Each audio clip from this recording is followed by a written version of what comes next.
Good morning. Good morning and welcome to Media Pulse, the show where we help you understand Thai politics. Which is something not very easy to do, right? Given all the twists and turns that happen almost on a daily basis in Thai politics. Yeah, it's getting more and more complicated as well as we speak. All right, you're right. The new year began with both good news and not so good news for Deputy Prime Minister Pirapan Sarirathavipak, who doubles as Energy Minister. Right? Yeah. The good news is that according to the most recent opinion poll, there has been a remarkable rise in the popular rating for the 65-year-old veteran politician, who is also currently leader of the United Thai Nation Party, a partner in the Paetongtarn coalition government. And that is understood to be the result of his declared efforts to try to bring down energy prices and to try to dismantle the monopoly of the energy industry, which we all know is in the hands of few business tycoons. And it makes sense, I guess, because filling up a car these days is quite expensive. Yeah. And we also have the not so good news about Pirapan. So he has been rumored to be in the crosshairs of the former Prime Minister Thaksin Shinawatra. Yeah, and the best advice these days for anyone who wants to survive in politics is try to be in good terms with Thaksin Shinawatra. Yeah, I guess that's number one, isn't it, at the moment? Some Thai media outlets have even predicted that it's only a matter of time before Pirapan would be kicked out of the cabinet. The energy prices and the control of the energy ministry have somehow become a bone of contention between Pirapan and Pheu Thai party. Some political commentators even see this as a possible breaking point between them. Yeah, I guess bringing down the energy price is one of the campaign promises made by the Pheu Thai party in the last general election, right? And Thaksin, the de facto leader of the party, has been trumpeting how the Paetongtarn government will cut down the home electricity prices. You know, while campaigning on behalf of Pheu Thai party's candidates in local elections in the north recently, Thaksin went to the extent of threatening to have those who cannot meet the objective to be sacked. But he didn't mention any names though. It was more than kind of obvious to political observers that he was referring to Pirapan, who was in charge of energy affairs, isn't it? Yeah. And since assuming office last year, Pirapan has been trying to talk about making energy prices lower, and he makes it his priority. However, he blames the current energy structure and a monopoly in the industry as a major obstacle. And it just so happens that some individuals who control significant portions of the energy industry have been golf buddies of former Prime Minister Thaksin, who is now undoubtedly the true power behind the Paetongtarn government. Yeah, Prime Minister Paetongtarn and by extension her father Thaksin certainly want cheaper energy prices to be a crowning achievement of the government, which so far has yet to find something that it can crow about, I guess. And if that is the case, they definitely would want the credit to go to Pheu Thai and the government instead of Pirapan and the United Thai Nation Party. So the bottom line is that if the energy prices do go down, then it's because of the work of Thaksin Shinawatra and Pheu Thai party, not Kun Pirapan or the United Nation Thai Party. So that is a very important point for Thaksin. I mean, to try to impress. He wants the credit. That's right. He wants the credits. So it's no wonder why the first week of the new year has been full of speculation of a possible cabinet reshuffle in which Pirapan would be left out. Some Thai media outlets even went to the extent of predicting a total removal of the United Thai Nation parties from the Paetongtarn coalition. Yeah, but also Mr. Thaksin was quite quick to do damage control because he sort of realizes that this is not the right moment. When you talk about energy prices, obviously people want it to be cheaper. So to go against the trend would not be wise. That's why he feels that it's not the right moment to break up with the United Thai Nation Party. So he was careful in an interview with the Thai media to stress that there was no plan to have a cabinet reshuffle in the near future. And he assured Kun Pirapan that your job is safe. Yeah, he also insisted there was no issue between him and Pirapan, and quoted his daughter, Prime Minister Paetongtarn, as saying that she was happy working with the current cabinet. I think it's interesting to note that talks about a possible cabinet reshuffle were triggered by Thaksin's comments. And who is Thaksin? He doesn't have any formal position in the party or in the government, and yet every word that he utters, seemed to carry a lot of weight. And it was not until a few days later that Paetongtarn, the Prime Minister herself, had to come out to deny there would be a cabinet reshuffle. That was a few days after her father said there would be no cabinet reshuffle. Okay, that says, the daughter says, then Pirapan, meanwhile, also denied having any conflicts with the Pheu Thai party. He insisted that he still enjoys full support from the Paetongtarn government. So at least for the time being, Kun Pirapan can feel secure with his job. But of course, the challenge is how he can bring down the energy prices as he has promised to, as Thaksin wants. So that's the biggest challenge for the government at the moment, because we all know that the electricity prices are a big burden on households, every household now. Yeah, and what about the golf buddies? What about the golf buddies? Yeah. They're going to feel left out. Anyway, after all, getting rid of Pirapan may not be all that easy for Thaksin. A well-known political analyst has made a very interesting connection between Pirapan's political faith and the possibility of former Prime Minister Shinawatра's return from her self-exile. And this is what Kun Thanaporn Sriyangun of Kasetsat University, a frequent interview guest of TV political talk shows, had to say about Kun Pirapan. He said, if you kick out Pirapan, you can forget about seeing Yingluck's return. Wow. So he draws a very interesting connection between Kun Pirapan's political fate and whether or not Kun Yingluck could make it home. So what's the connection there? Okay, so in his eyes, Kun Pirapan is a representative of the old power clique that ruled the country following the military coup in 2014. And Pirapan is concurrently leader of the United Thai Nation Party, which once served as the political power base for the former Prime Minister General Prayut Chan-o-cha. That's right. Yep. The United Thai Nation Party, which holds 36 MPs in the parliament, is regarded as a remnant of what is known as the old ruling elites that dominated the country at the height of General Prayut's tenure. Remember that, right? The party was back then very powerful. And the fact that Pheu Thai party, and by extension Kun Thaksin, had to include the party, the United Thai Nation Party in the coalition, speaks volumes about the latter's party's political influence. Yeah, but don't forget that while campaigning in the last general election last year, the Pheu Thai party leader, Paetongtarn, Thaksin's daughter, made a vow not to work with political parties associated with General Prayut. But she had to swallow her words for now by bringing in the United Thai Nation Party into the coalition government.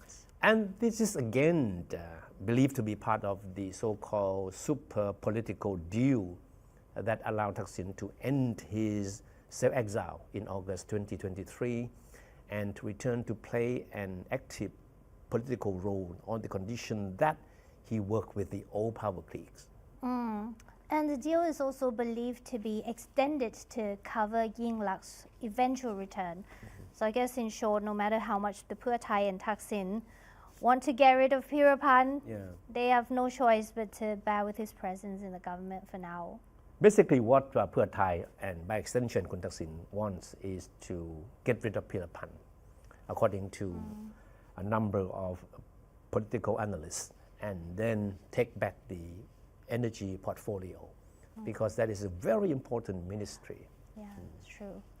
And speaking of Thaksin, he has made headlines both in Thailand and internationally this week because of his remarks. Thaksin's remarks about lowering energy prices and his threat toward so-called uncooperative coalition partners are the latest demonstration of the former Prime Minister increasingly assertive political role. His appearances at recent rallies for local elections were legally supposed to be limited to helping Pheu Thai candidates in those local elections, right? But as it turned out, most of his speeches on the stage and in interviews with the media focused on national issues and government policies, while with little mention of matters relevant to local elections. Well, critics believe that Thaksin's intention is to use the platform to help shore up support for his daughter's government, which really has become under criticism for lack of tangible achievements so far. And Thai PBS World has talked to a few cabinet members who expressed unease at the way they see as Thaksin's assertive political role. One of them said it looks like he wants to have his finger in every pie. And this particular cabinet member who talked to Thai PBS World really, felt uneasy with the way Thaksin behaves these days. Okay? And he and others that we talked to agreed that if Thaksin continues to throw his weight around, it would make things more difficult for his daughter, the Prime Minister, because on many occasions, what Thaksin said was interpreted as instructions to the government. Yes, and now it was echoed. So it's back to the saying that Thaksin thinks Pheu Thai does. Wow. Pheu Thai carries out. Yeah. Well, but Thaksin has no formal position either in the Pheu Thai party or the government, but his actions clearly demonstrate that he wields significant influence.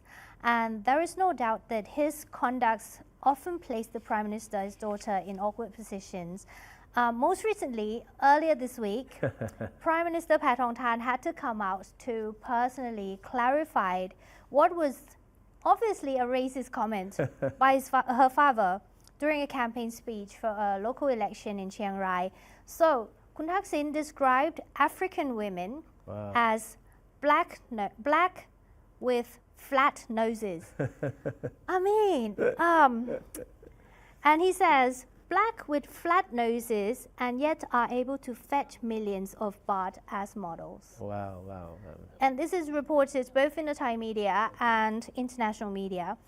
He said that Thai girls are prettier and did not need plastic surgery to enhance their physical appearance, and they should be encouraged to use their natural beauty to become international models.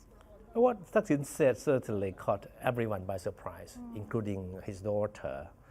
And as expected, it triggered a firestorm among his detractors, prompting a prominent senator and human rights activist Kun Angkana Nilapaichit to demand the former Prime Minister Kun Thaksin to apologize for what he said.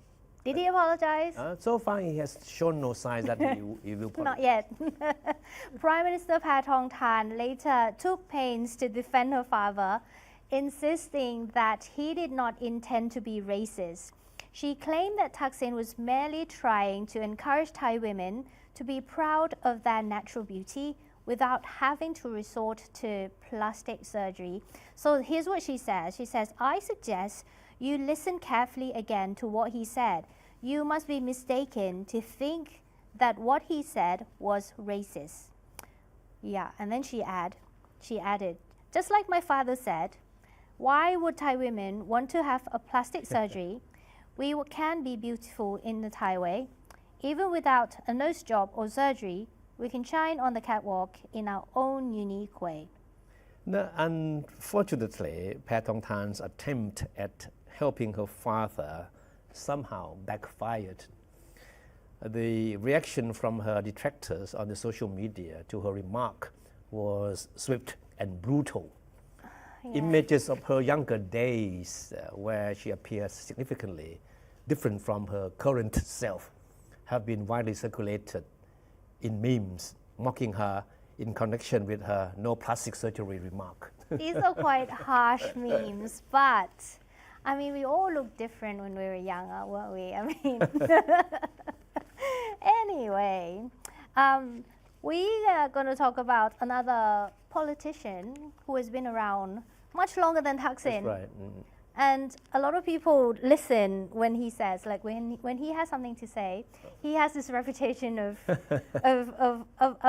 being a very soft-spoken person, but his words are sharp. Right. We are talking about Chuan Leekpai, Yeah. a former prime minister who managed to steal headlines from Thaksin, at least for a few days. Yeah, true. There's been exchange of words through the media. So we're talking Thaksin Shinawatra and Chuan Leekpai exactly. So Kun Chuan served as prime minister twice in the 90s when I was very young, has been openly critical of Thaksin's increasingly assertive political role since being granted a royal pardon last year. No, in a recent interview, Kun Chuan accused Thaksin of being self-deluded and engaging in disruptive behavior, politically speaking. Chuan was referring to how Thaksin has been exerting his influence over his daughter, the prime minister, and her government. And Thaksin, of course, had no intention of taking Chuan's jibe lying down.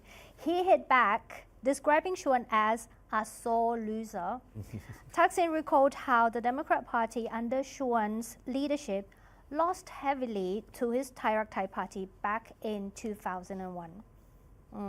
And speaking during a local election campaign rally in Chiang Rai, this is last week, Thaksin said former Democrat Party leader has never stopped being revengeful and despite his advanced age, still refuses to quit politics.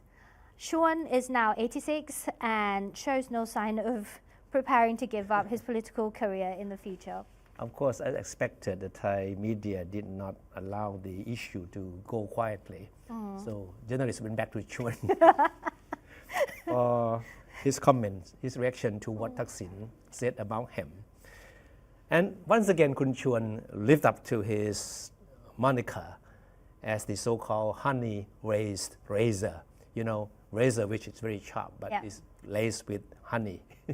So it may look harmless from a distance, right? But closer look, you know what the razor can do for you, right? So the nickname was given to Kun Chuan by members of the Thai press corps many years back for being soft-spoken, very polite, and yet very biting when he talks about politics. Yeah. And Kun Chuan had this to say: "Yes, I have been MP for 17 terms. 17 terms. 17. He was elected consecutively for 17 terms. That is very important." And Kun Chuan said, "Yes, I have been MP for 17 terms since the time of Thaksin's father. But I'm not in politics for my own interests or to protect my business or my family business." Wow, Kun Chuan. Sarcastic. It was certainly obviously a dig at Thaksin, who was accused of using his political power to benefit his family businesses when he was in power. He also admitted that he's an old politician, but an old politician who is not corrupt and doesn't buy votes to win elections. Ouch. I mean, he then reminded Thaksin of a prophecy he had made many years ago as well, which ultimately came true, strangely. He said, "I warned Kun Thaksin that if he treated running the country like a business, this country would have no place for him." And that is exactly what happened, Kun Chuan said. No, of course, we all remember that at the height of his power in the early 2000s, Thaksin faced accusations of rampant abuse of power and endorsing projects alleged to involve conflicts of interest. Chuan at the time warned that, in his words, in Kun Chuan's words, sooner or later, Thailand will have no place for Thaksin. It was a prophecy that ultimately came true. Yeah, and the rest is history, isn't it? As we all know, Thaksin was toppled in a military coup in 2006 and then went into self-exile for almost 17 years before returning home in August 2023. Okay. And for Chuan, one thing certainly has never changed. His sharp tongue. Yeah. So the moniker honey razor suits him perfectly.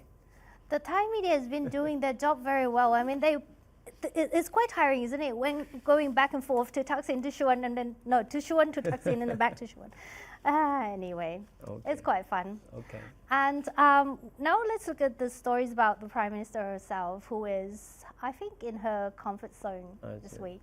I think she was where she feels most comfortable, being among people, not being among journalists and being pestered with questions she certainly wouldn't want to answer. So on Thursday, Prime Minister Paetongtarn went to Phuket to follow up on local tourism promotion, and the aim was to make Phuket a premium destination, quote, and to improve infrastructure in the area. She received very warm greetings from the locals there. People gave her flowers. Look at that, beautiful roses. I want some. Anyway, she also visited a water reservoir that was constructed during her father's government. It's called Bang Niao Dam. And Phuket has been facing seasonal water shortages in recent years, and they're looking for ways to solve that problem. But the main job, according to Thai Post, was to attend the official opening of the International Boat Show. So this event is designed to attract high net worth individuals who would potentially invest in Thailand, and it was held at the Phuket Yacht Heaven, where the ultra-rich hang out. So that's why we say she's in her comfort zone. And remember, last week we saw a report about her assets, which had to be reported to the NACC, the National Anti-Corruption Commission. It was reported to be 13.8 billion baht. That's why we say the ultra-rich's comfort zone. All right, so we have been hearing a lot about the conflicts, disputes between these two major parties, right? The Pheu Thai, the core of the ruling coalition government, and the People's Party, the biggest opposition party. But finally, we are hearing some news about some kind of a cozying up between them. They got married. We're talking about the wedding party between Kun Thanathorn Losunthaorn and Kun Rapasorn Niyamosot. The groom is a Pheu Thai Party's MP, and the bride is an MP of People's Party. Both of them are from Lampang. And the spotlight, however, is the VIP guests. The media has been speculating, since these two are from opposite sides in politics in Thailand, the media has been speculating on whether or not the VIP guests from the two parties would attend and be on the same stage. Who are these two VIPs? Thaksin, Shinawatra and Pitha Lim Charoenrat. All right. It's quite a rare moment that the two top political guns, right, are together in the same room. I mean, greeting each other. And because earlier we all remember that they went at each other while campaigning in the local elections in the north, right? So this is the first time that we see two of them, the two of them have been cozying up in front of the media. Smiling. Smiling, yeah. Well done, well done. Best wishes to the bride and groom as well. Right. And I guess that's it for this show. Thank you for joining us. We'll come back and see you next Saturday. Have a good weekend. Bye-bye. Bye-bye.